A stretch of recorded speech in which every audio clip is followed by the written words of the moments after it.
Sagamore Distillery is back with another super anticipated release. I loved the 7-year cask strength that came out earlier this year. Today we're going to be talking about the 10-year, and let me tell you, I am excited for this one. Let's go!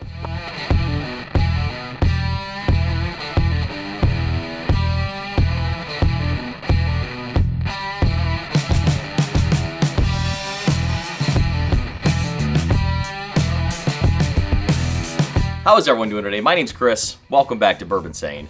Today we have got another Sagamore release, and this is their 10-year rye whiskey. Last few years they had the 8-year and then the 9-year, and now they've got the 10-year. Between those 8 and 9 years, I loved both of them. Probably give the slight edge to the 9-year, but both of them were very distinct, and you could honestly tell the difference in the age profile. So I'm hoping that holds true with the 10-year as well. Hopefully more of that age comes through, and we'll see what it does to this Maryland rye.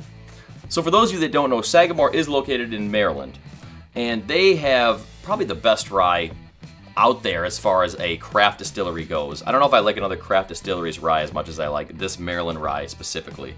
Sagamore has multiple of their own expressions. As mentioned in the introduction here, I love their cask strength. This year they had a 7-year cask strength. That's always a favorite for me.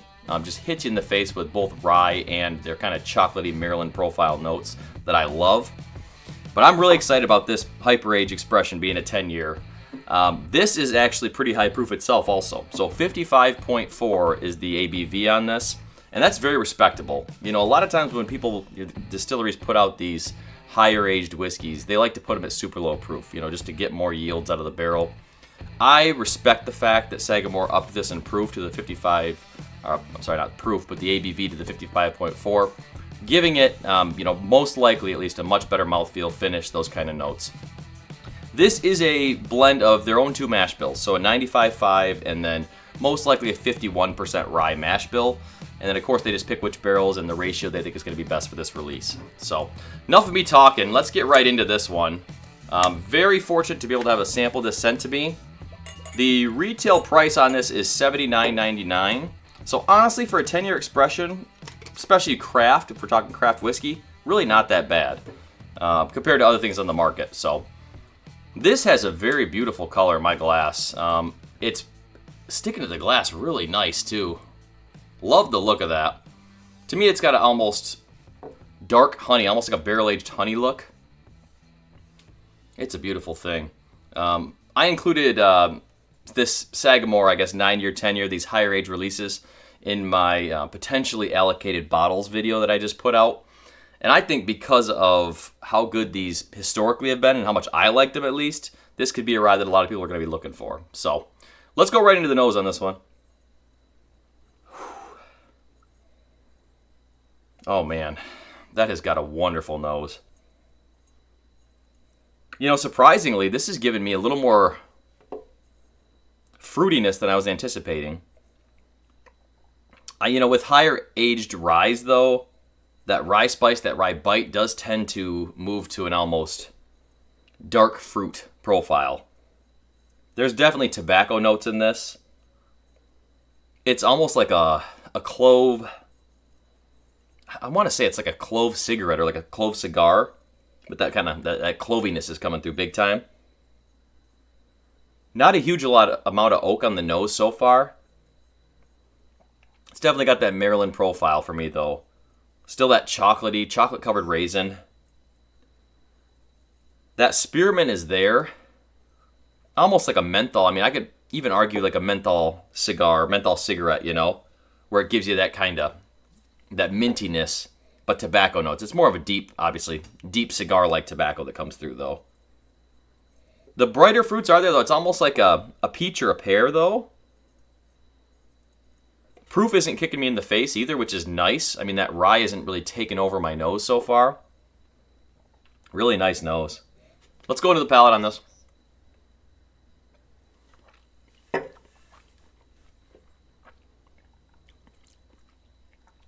Man, still not a huge amount of oak. I was anticipating the 10-year being a lot of oak. It's got a great mid-palate. I love that mid-palate. It's got that tingle. That rye spice does kind of take over mid-palate. Really, really nice. And that's that spearmint. It's almost like an Andes chocolate. If I think about that, an Andes Used to get at Olive Garden all the time, those Andes mint chocolates after dinner. Love those things.